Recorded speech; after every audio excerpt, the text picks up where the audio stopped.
ये मेरे उत्तर भारतीयों के लिए गर्व का विषय है। 2024 के लोकसभा चुनाव में उत्तर भारतीय विकास सेना अपने आप प्रत्याशी उतार रही थी।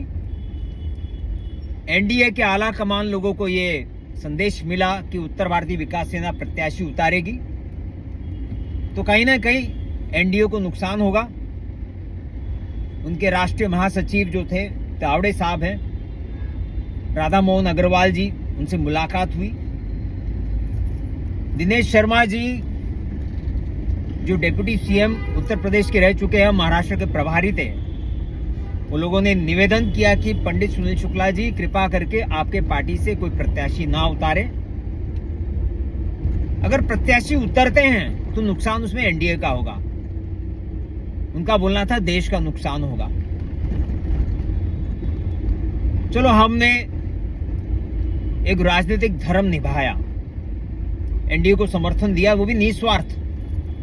ना एमएलसी मांगा, ना राज्यसभा मांगा, ना हमने ये मांगा कि आप भविष्य में हमारी पार्टी यूती में आए तो हम मिलकर चुनाव लड़ेंगे। हमने बोला कि निस्वार्थ आपको हम समर्थन देंगे, क्योंकि ये देश का चुनाव था। अब देश का चुनाव तो हो चुका है, प्रधानमंत्री नियुक्त हो चुका है।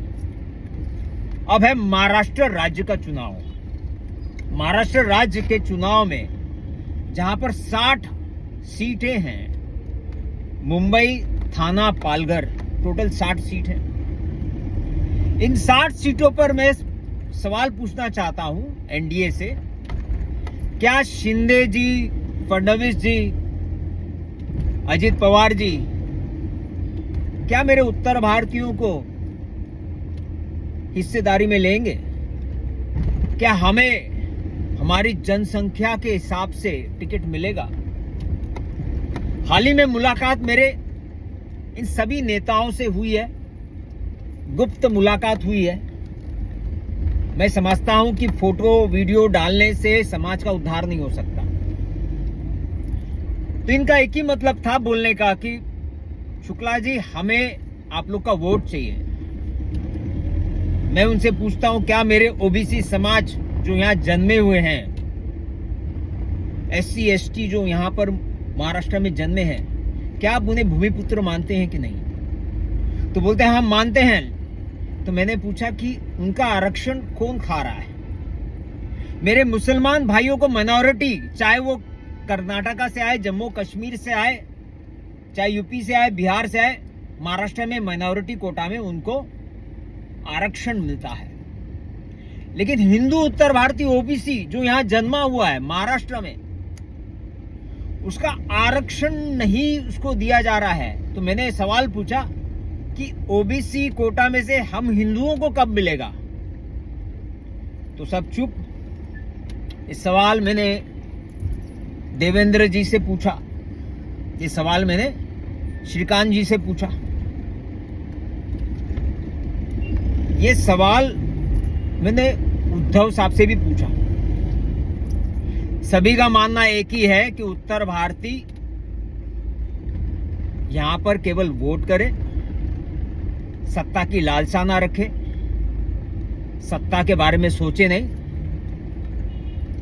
तो मैंने भी एक मजाक में उनको जवाब दे दिया, बोला अगर रोटी बनेगी तो बटेगी सब में बरोबरी से। अगर मेरा उत्तर भारतीय मुंबई महाराष्ट्र में अगर अधिक है, उस जगह से अगर उससे सीट नहीं दिया गया, तो मैं वादा करता हूं, लोकसभा में हमने तो अब तक कैंडिडेट का नाम पीछे ले लिया, विधानसभा में 60 के 60 सीटों पर उत्तर भारतीय विकास सेना अपनी प्रत्याशी उतारेगी और सभी के सभी उत्तर भारतीय होंगे। हमारी ताकत जब तक नहीं दिखेगी, हमारा आवाज जब तक बुलंद नहीं होगा, जब तक हम इनके सामने खड़े होते नहीं, आंख में आंख डाल करके बात करते नहीं, सम्मान छोड़िए, आपको देखेंगे भी नहीं ये लोग। आपको ओछा छोटा समझते हैं। इस बार के विधानसभा के चुनाव में उत्तर भारतीय विकास सेना 60 प्रत्याशी, 36 प्रत्याशी मुंबई से, 18 प्रत्याशी थाना से, पालघर से लगभग 6 प्रत्याशी उतारेगी और ये सभी उत्तर भारतीय होंगे।